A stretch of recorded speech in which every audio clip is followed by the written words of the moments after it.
Good morning, Bill. Good morning, Bill. How are you, sir? I'm good. I'm good. It feels like December. It's cold out there. It It's does been a feel few like days in a row now. It really feels like December. So got a Christmas tree up this weekend, and got lights around my old school Okay. Texas flag. I got like the country of Texas flag. Oh yeah. Okay. That's cool. And so anyway, yeah, festive, feeling good. How about you? It is feeling like December, and it's cool because the neighborhood I live in is really into Christmas and holidays, and there's like a guided parade that goes through because the houses are all kind of historical, and so it's cool to walk around that in the morning. You see these ridiculous houses all done up and everything. So that was cool. I got my lighting for version 2 of the course. Yes. Before we turned it on, I was showing Jake what too much light looks like, and Yes, I was a little scared. It was like a yes. Halloween special when I turned it on. So I got this whole thing. It was a Black Friday deal. I think I got it for 98 or maybe $108, right? Mhm. There's 2 of these panels, and these things like swap out, and there's light stands back over here behind me and stuff like that. And pretty not bad build quality. I mean, it could all like crap out tomorrow or whatever, but it's exciting how much range there is, right? Mm-hmm. Mm-hmm.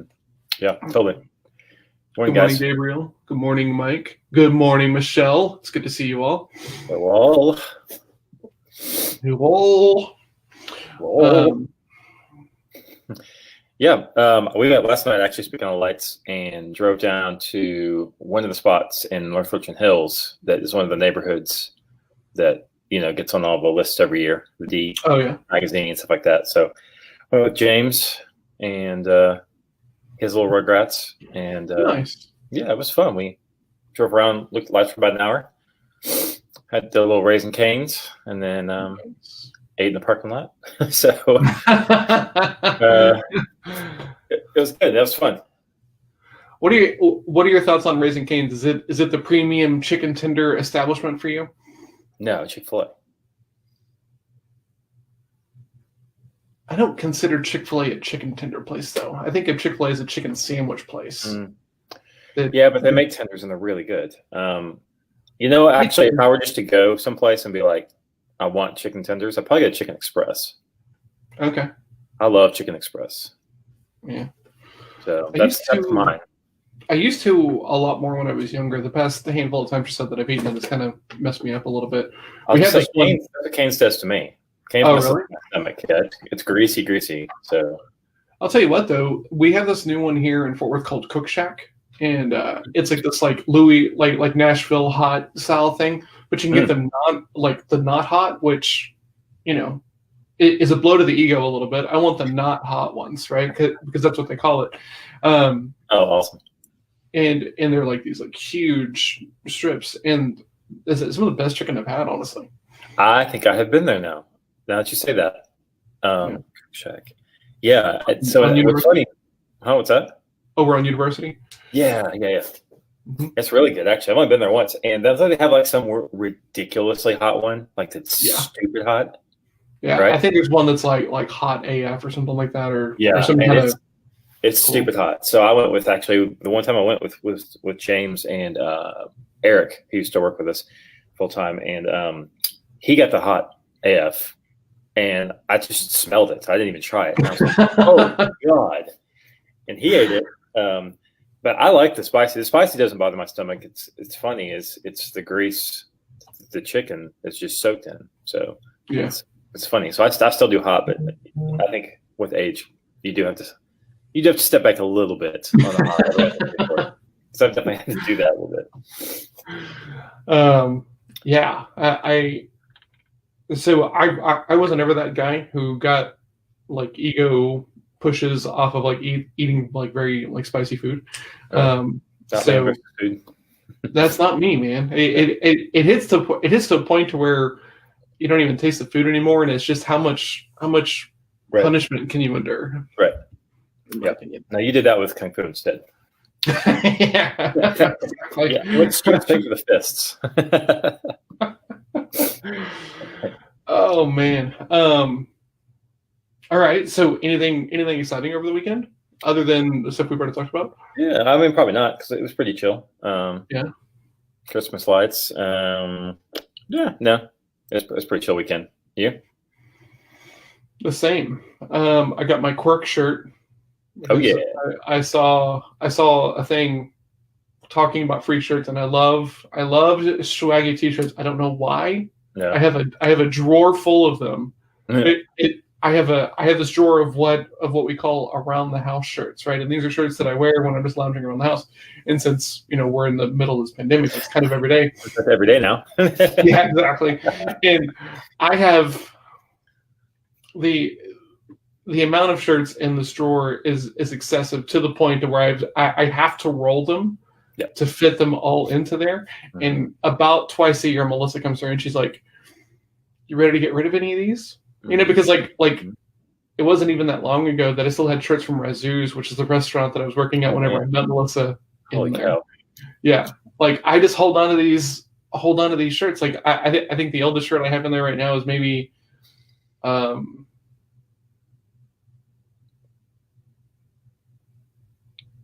man, 8 or 9 years old, probably. Okay. Yeah.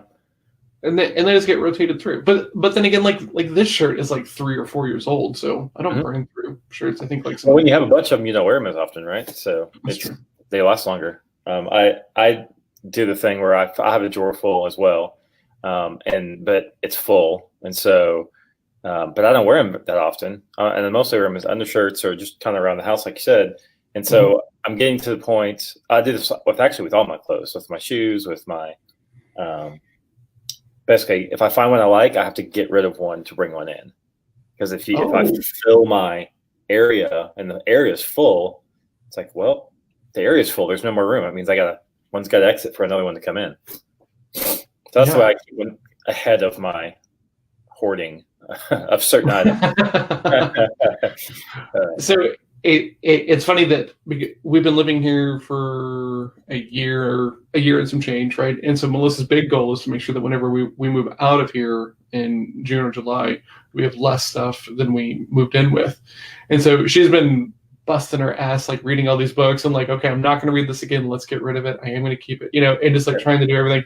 And I just keep buying lights and cameras and crap for all of this stuff. She came in on Friday night and like I had the stands up and because like I was playing with the lighting and all that stuff.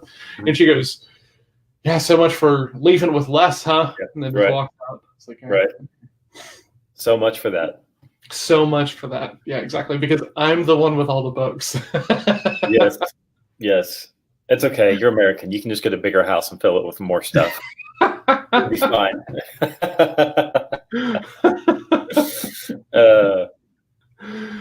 Oh man. Okay. What do you got for today, Bill? So at the moment, it's somewhat light week. I do feel like it's going to be. I don't feel it's going to be that way all week. But to start on Monday morning. So you're just getting ready to get hijacked? Is that what's happening? Are you just preparing for it? Nah, yeah, I mean hijacked. No, it's not hijacked. I have 2 client sets of things this week, and depending on the timing of the client responses depends on how much stuff I end up with. So, but for sure, we're kicking off a new client. They want to be up and rolling by January with the conceptual stuff. Not all the deliverables, but so we're starting this week on a charity for Haiti. So that's a new client that we have, and so we're starting on that. So we got a couple of meetings with them, and then I've got a PDF and an email series that I'll be writing this week for another client, a CPA group that's pretty cool. Some of the things they're doing, and then I'm writing on my whatchamacallit. I'm doing a PDF that's a precursor to my book. So I'm gonna try to be finishing up on that PDF this week, and then I love that at the end of this we're both gonna have books, but because of who you are and how you operate, you're gonna have such a bigger list about around your book, right? Because like you're doing a good job of like promoting it and pre-selling it and stuff like this. So like my book is already, so like I'm just imagining this in my head, right? So my book comes out like six months or a year before yours does, but so like I've got this whole year of time of just like gaining, and Jake is just gonna crush me out of the gate with like these little bitty things of like marketing stuff of like, hey, who wants a chapter? And 1,000 people are gonna be like, I want a chapter, and then I was just like head down trying to get it all done. Jake, that's how it's gonna be. And Jake's gonna like crush his. It's gonna be like a bestseller, and mine is just gonna be, this thing. Yeah, genre book too. Cool. Can I? Would you sign my book?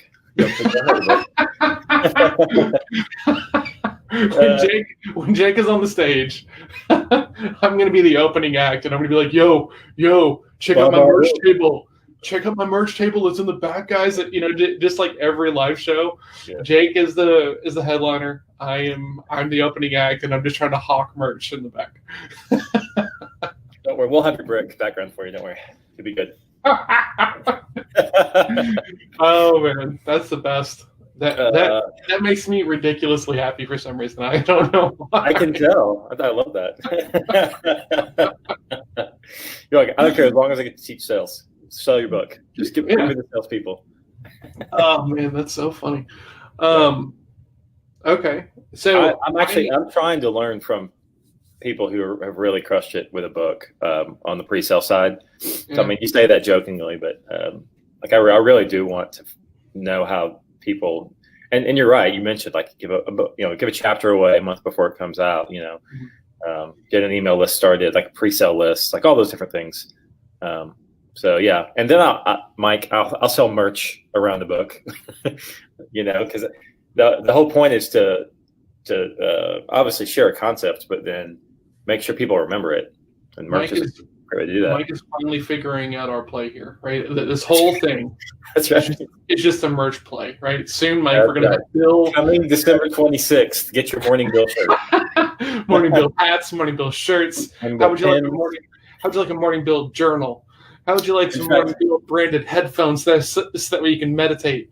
Yeah, actually, what you don't know is we're subconsciously placing items in the video every day that you think about, like coffee cups and headsets, so that when they come out, like, oh yeah, headsets, yeah, I want those. What you don't know, Mike, is that I'm an affiliate for everything behind me. Yeah. Oh god. Merch is a good business. Oh my gosh, I have an awesome. My son follows this group, right?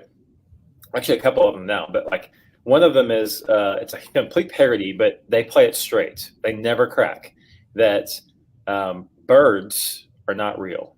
Kind of like the whole flat earther type thing, where some people are completely serious about it. Birds are not real. They're robot drones from the government. And they are serious, dude. They have like seriously good production, and like, bro, they are so good. And they have a YouTube channel, an Instagram channel. They've been doing this thing for, I'll get the name of it, but 9 months, a year now, something like that. And they post every day, and they've got production, and their whole play is merch. The whole play. And they're so sly about how they share their merch. It's not like, so go support our cause and buy the something something merch. They're like super smart about it. They're clever. So, that's really dude, funny. There are amazing storytellers out there who are. The whole purpose is to do what they love doing, which is tell great stories, and they make money by selling merch. It's awesome. So there's a podcast that Michael Peroni told me to check out, and it is one of the funniest things I've ever heard in my entire life. It's called Hello from the Magic Tavern, and it's this improv group, right? And it just started out as just like, how long can they keep the bit running, right? Yeah. And so this guy falls into a temporal void behind a Burger King and gets like whisked away to this whole other land, right? And Foon is the name of the land. And so it's him, and he's just like a regular human, and there's this wizard who has got like all these names. He's like, I'm the 7th of this, and I'm the 5th of this, and I'm the 3rd of this, I'm the Holy of the Wind. And then there's the shapeshifter. And so like each week there's like a panel of him, and they have different guests on and stuff. And now it has gone so far that there's like a wiki attached to it, right? Because they've been doing this thing for they're in season 3, episode 70, but it is so convoluted with like canon and they try not to break it. It's so good. It's so well done. Like one of the people is a shapeshifter who takes on the shape of the last thing that he's had sex with, right? So he starts off as like a badger or something like this, and then he kind of just goes through these different like animal. It's so bizarre. That's canon right there. That's canon right there. No, he's never been a duck. I swear that was not episode 7. That was a goose. Oh man, it's so good. I love it. I love it. Yeah, well, there you go. There's where we're at in life. Yeah, that's where you can sell merch. Right. All we need, right, are shirts talking about Monday, the best day of the week, in some kind of cool way. Something Thursday. Talking about Thursday, right? Thursday, being very hard. Finding the balance, right? Yeah, stuff like that. Yeah. Yep. Then we just need enough people to actually pay for the shirts that we buy. Oh wait, we have to have like enough people who want to buy our stuff. We need like okay. Maybe one day. So I'm going to be taking some calls for an agency owner, because he has the leads, he has the time. We were doing a project, and he was wanting to bring in a salesperson who was also going to be able to kind of like be like a COO, and so he is in a pretty unique position. So he has to kind of figure his way out of that. It's taking a little bit of time, and this guy's done a really great job of like ramping up his lead gen and his marketing. So he has appointments, and so we had a call on Friday. I'm gonna be taking some calls for him, which I'm excited about because it's not anything attached to me or anything. Like I have no authority or trust going into these calls whatsoever. If anything, maybe less because of everybody's opinions on digital marketing. But this guy can do a lot of really very cool marketing things for stuff that doesn't always just play well on Facebook, right? Like things like sober houses, addiction centers, and stuff like that. So I'm excited to sell, because I've never talked to those people. I don't know what their pain points are, and so I'm excited to dig into that. And also, just not anything touching me, just reps for the sake of reps. Mm-hmm. That's good. That'd be fun. Yeah. I'd be interested to hear how that comes out for you, just like experience-wise. That'd be cool. Yep. I realized that I need to change my trackable habits because it's kind of a new month, and some of that stuff was becoming too easy, right? So the way that I use that tracker is like, if I could take a day off and I still feel that pull of, I should be doing this thing, that means that it's like almost ready to come off the tracker because it's something I'm doing because there's actually like a habit built around it. So I need to go through my tracker for this month and make some changes. I hope you guys are serious about the BIL shirts. Michelle, maybe. We have connections. We need design because you don't want me or Jake designing either anything, or at least maybe not me. Like I could say that. Yeah. So you don't need me to design the shirts. If all it requires is a logo, I got you. That's yeah, exactly. I know lots of great designers. Maybe Gabe can like sparkle treatment our faces. It'd be funny if this was the shirt, right? Just like a black shirt with like 2 boxes like right on the nipples, and one of them has my face and one of them has your face, and it looks just like the StreamYard thing. I'm sure Gabe could take that up for sure. How would you like to wear your mornings all day long? Oh man, that's right. Oh. I think that would be hilarious. I think I would wear that shirt. Yes, with me on it. Even I think that would just be one of the funniest things. We cut out our heads for Morning BIL, so he did that, and actually I think he sent me those files. So I think I actually have those files.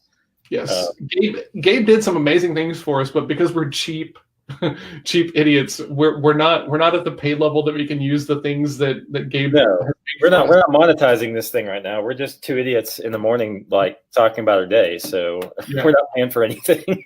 So join our Patreons. That way we can afford to pay for a StreamYard each month, and that way we can have the stuff that Gabe made. Pay us to get live, so we can put cool stuff on to a cool tier level. So then you can pay us for merch. So then you can pay us for our services. So the theme there is we love you.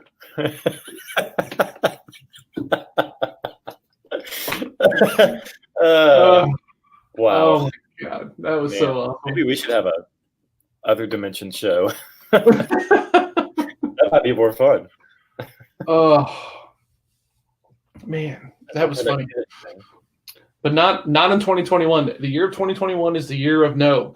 No. I don't know if we have, or if I've talked about this on here, but like on my goal setting sheet for like next year, which I might show on here, but it literally says at the top of it, year of no. Jones, year of no, because I don't need Costanza. Exactly. Worlds are colliding. All right, so I have the Real Estate Mastermind at 11 cold. So we built this really cool thing, and it was interesting to do and harder than I thought it was going to be. So we're doing some cold email out of Gmail, and when you're I'm learning a bunch of stuff, so this is interesting to me. So when you're running cold email out of Gmail, you have higher deliverability than if you do it out of Outlook. Mm-hmm. But what happens is you have to hit certain parameters inside of your Gmail, or else Gmail will start flagging your stuff. Mm-hmm. So what we have done is we've created this matrix of like the segments of what's going to be in the cold email, and we've written 5 different versions of like each one of those things, right? So there's like greeting, there's backstory, there's pain point, there's call to action and stuff like that. And so our developer is making it so that way it'll pull, A1 and B2 and C1, right? So it'll all randomize. And it was cool to take little bitty takes on the same idea and rewrite them in different ways to try to have impact. On the next segment of Geek Boy, he shows us into email. Well, I was, because like I never, cool. I had never known that like that was a thing. Like I just thought you bought Mailshake, or you bought one of these cold email tools, and you just like do it. Like I didn't really realize there was a way of kind of DIYing it yourself, and the fact that I love the nuance of this. Like I love that. I love knowing that. It makes me really excited. Yeah. So that launches this week. Yeah, that's what, like, to me, the people who are the super pros, that's what they're doing. They're like, where's the people that have the highest deliverability rate, and then how do we put that in that spot over and over without making it come up spam? Because that's, to me, that's when places like Mailshake and whatever have kind of done the bulk version of that, but they still don't have like the highest, best. They're just trying to get a volume play for people. Yeah. And I had a call on Friday with this copywriter, and she comes from yoga. She had like a pretty big yoga studio up in like the New England area, New York, New Jersey, somewhere around there, and then worked with like the government doing yoga for like older people, and she had like all these like come as you are classes, and so did a bunch of that, and then got really into copy, and so now she lives in Napa and writes a lot of copy for yoga studios and enjoying writing like cold email and stuff. She used to do a lot of real estate stuff, so we were talking about content and copy for the Real Estate Mastermind, and we started talking about the yoga thing, and I was like, oh, okay, cool. I know some yoga practitioners and coaches and studio owners and stuff. Like, how much do you charge for like cold email? And she's like, well, what do you mean? And I was like, if I wanted 3 different versions of a cold email, like how much would that be? And she was like, I don't know, $150. I was like, $150? And she was like, do you want to pay me more? And I was like, I love that you answered the question. I was like, I'm just kind of shocked that it's that price. And she's like, well, it seems like whenever I try to go up, it's more expensive. I was like, oh, do you think you're making it about price? And she was like, well, I mean, maybe. I was like, well, I'm going to make some introductions for you. you should come to sales practice lab because you are underselling yourself. And she was like, what is sales practice lab? So she might be in there. Nice. But so then I reached out to all my yoga friends, right? And it's interesting to me. It's interesting to me whenever people choose not to network. Okay. Because this where you were like, I can't believe people. No, well, introduction was it that story? So no, this is another a different situation, right? So I reached out to two people who I know who own studios, and they're just like, yeah, like not right now. It's like, okay, like fine. I'm not gonna try to sell you on it, but like I also don't understand that. Like I don't know if maybe. Do you like full yoga classes? I'm curious. If you're into like your classes having lots of students and like you being fully booked all the time and like you're making money and you've got time to do some other stuff and you maybe you just want to do yoga all the time too, but you're helping so many people. Is that something that really sounds good to you? No. Okay, cool. Never mind then. Yeah, I was like so then I had to let kind of both of them off the hook. Right, they're like, let me ask. I'm not really sure, and I was just like, look, no big deal, totally fine. Let's just leave this on a no for now. I don't want to change your life. I mean, that's a pretty bold statement, but like, as someone who gets, a ton of value out of, if someone comes to me and like, hey, I think you can meet this person. If you're in my circle of people, the answer is yes. Right, like, and I say that in the emails. Like if Jake does an introduction to me, my response is pretty canned because it's like, hey, look, if Jake thinks I should meet with someone, I make time to meet with that person. When should we meet? Yep. Makes it really repeatable, right? And I do that for you and Maureen and like, there's probably 10 or 15 people that I'll take a meeting for just on the fact that they said that I should take the meeting. But I just think that's interesting, especially right now, whenever we're all kind of locked down and on our own. Especially right now. Yeah. So, it's just a mentality because it's. I would guess that those people feel like it's a hassle more than an opportunity. Why else would they think it's? Well, I think that part of it is how we view sales and selling, right? Since I do this all day, every day, I don't have a problem being like, hey, look, I'm not going to buy anything from you now, but I would love to stay connected. And I don't have any problem having that conversation because that's the conversation I want people to have with me. Right. I don't want the whole like, oh yeah, John, this sounds really good. And then they're like, man, finally he's gone. Like if I'm doing that, I'm doing something wrong. And if you're doing that, you're doing something wrong. So yeah, I had a guy reach out to me last week on LinkedIn that I really liked his opener. Like it was really genuine and warm and clever and like it was like a really nice opening. It wasn't anything like blew my mind, but it just felt good. I was like, okay, yeah, this seems like a cool guy. And then the second DM, of course, was looking for this, and this. Would it make sense for us to have a phone call? And I responded with, hey, just wanted to let you know I really loved your opener. I felt like it was really genuine, and that's why I accepted the request. But I'm not really looking for what you're selling. But I'd be happy to stay connected, and maybe we can get to know each other, and do something like that. Crickets for a week. So it's like, don't waste that great introduction and that, especially when you nail something like that. It's such an opportunity down the road because follow up is the sales. It's the secret sauce. I think to sales is if you can do good at connecting and then follow up well, you get permission to have those type of conversations that you're always teaching people to have. What's really interesting is like I don't even consider that follow up because you haven't made follow up on it, right? Because follow up is I made a pitch and we need to follow up. Yeah. So what is it between connection? Is it just nurturing basically? You're nurturing from the intro to an actual pitch. I think so, right? Like I don't really know that it matters like what you call it, but I don't think that's the same thing as like follow up, right? Mentally I think about it as like managing the relationship, right? Yeah. I reach out to you, we're having conversations. I'm trying to build a relationship so that way whenever I do ask for a phone call, your walls don't go up as, oh my God, this guy just wants to sell me something. And I think that's why I think of it as nurturing because I asked you like off air last week about a LinkedIn kind of top of funnel tool that you use to start bringing people into conversations. And so I was looking at the 1 million, holy cow, 1 million LinkedIn tools that are out there. I didn't know there was that many now. Oh, dude, it's. But there's so many now that they literally have tools per level of the funnel. Like there are top of funnel LinkedIn tools, bottom of the funnel LinkedIn tools, hybrid of 2 levels of the. I was like, I don't even know what I need. I know I need top of funnel help with LinkedIn, but I don't need your bottom of the funnel tool yet. But maybe I do. But no, I need top of funnel help. So like, I was like, okay, I'm out. So I just started looking.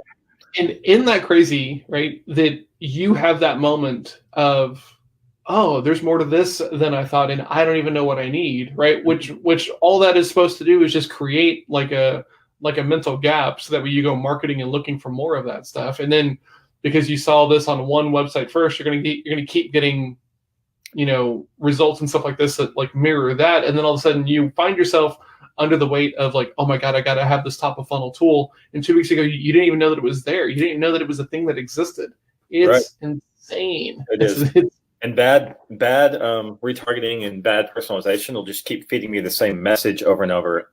And I'm in a confused state right now. So I'll just keep being confused, versus good retargeting goes, hey, you saw us with this. Let's take you further down the road and talk to you about what that looks like. Why is this important? Mm-hmm. That's the type of ads or content I'd be setting up next for people.